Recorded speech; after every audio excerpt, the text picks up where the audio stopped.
Well, I'm a general practitioner in the NHS in the United Kingdom and have worked as a GP for 30 years.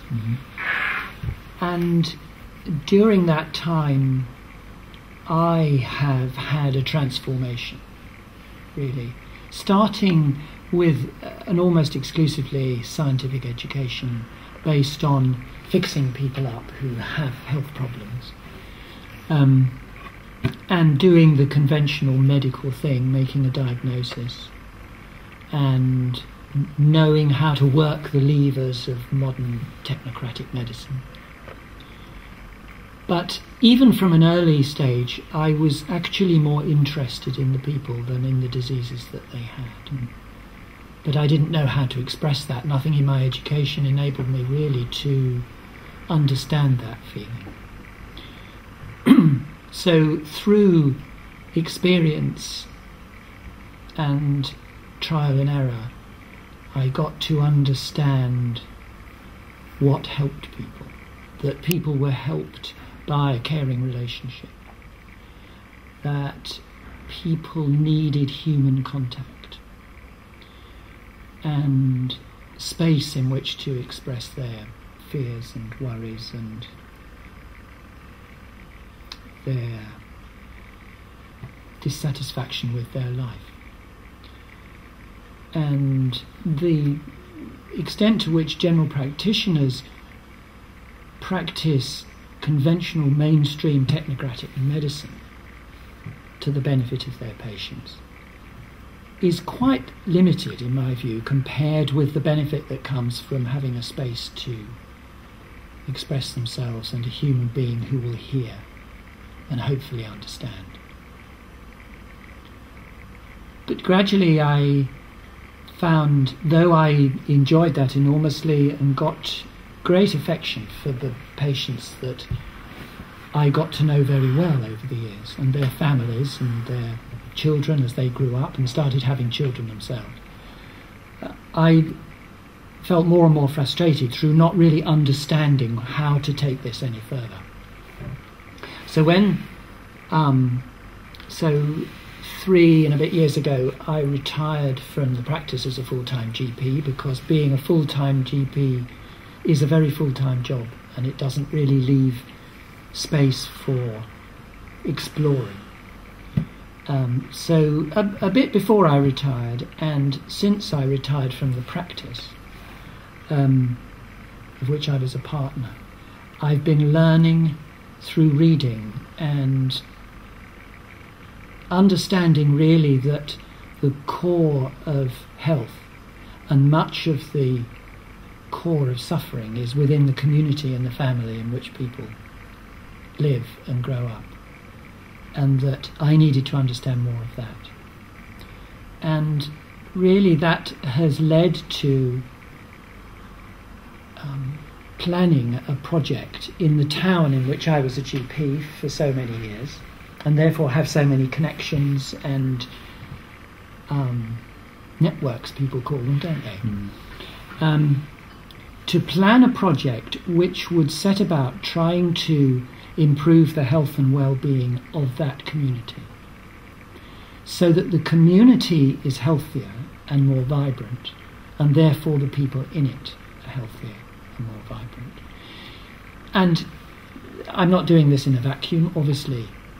Other people are doing similar things in slightly different ways in different communities. So there is a growing community of practice about this. And what we are what we hope to do in Keynsham is to draw together groups of people who have particular expertise. So there is an organisation called Regenerate, which is a charity, which is a community organising charity. They have a lot of experience of that. And what they do is what they call animate people, ordinary residents. They go and knock on people's doors and say, what do you like, what do you don't like about your community? And by doing that, they identify people who are possible change agents. And those people gradually become empowered through this process that they use, which is a variation on processes other people use. And then at the same time to work with the infrastructure of the town. So, for instance, the infrastructure that might facilitate health and well-being. So, for instance, what there is to do in the town with your time. How easy is it to meet people and have conversations about things that interest you? What sort of visual images are you faced with as you walk along the high street? Is there a feeling in the town of it being lively and vibrant with creativity, or is it half dead? Actually, I think it's half dead at the moment. But that's not because there aren't vibrant people in it. It's because they don't know one another. They don't realise that next door to them, or next door but one, there's somebody who could really inspire them. So old people live alone, become miserable, hardly see anybody. And inevitably, people who live in such a place that isn't using the resources which it has, but it doesn't know it has, people living in such a place get ill more. They come to the doctor more. And the doctor is very empathic, and hopefully, and listens, and people go out feeling better, but it doesn't change the place that they're in. Maybe it does a little bit, but not enough. I want to change it. And that means changing how people communicate. It means putting people in touch with one another. It means creating places where people can meet and get new friends and talk about things, whatever they want to talk about. It means stimulating the beginnings of the energy in people that might lead to new things going on in the community, new activities in which people can help one another and stimulate one another. And I kind of sum that up in terms of improving communication between people and providing a context in which health-giving values become important. And there are people in this town, like in any town probably, who care about the physical environment, the natural environment, who care about whether there are old people living on their own and becoming miserable, but they don't know what to do about it. There isn't a kind of system by which they can. So we want to identify people who want to do these things. We realise how important it is not to try to tell people what they have to do, because that has been tried many times before, and the politicians are very keen on doing that. People don't like that. Empower people to come up with their own ideas and then help them to make those ideas real and happen. And that can be done in lots of ways, including education.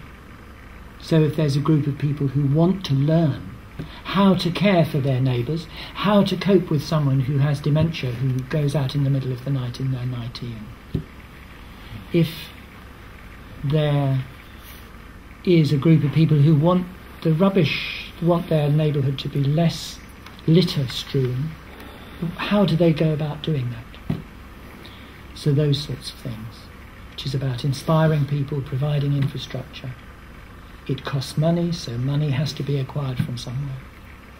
And there needs to be a group of people who have passion to make this happen. So that's what we have called the Keynsham Kind project. The town's name is Keynsham, and Keynsham Kind we thought had a nice ring. But of course, if the people want to call it something else, then it will be called something else. And I think most of what I've learnt that has enabled me to kind of have the courage to do this has come from people who don't work in the healthcare field at all. They work in education. They might be creative artists. They might be philosophers, psychologists, theologians. The church do these things up to a point, but it's all, it turns a lot of people off these days. Much of this, I guess, is because the church isn't the centre of the community anymore. So it's learning all sorts of new things and blowing my mind in the process.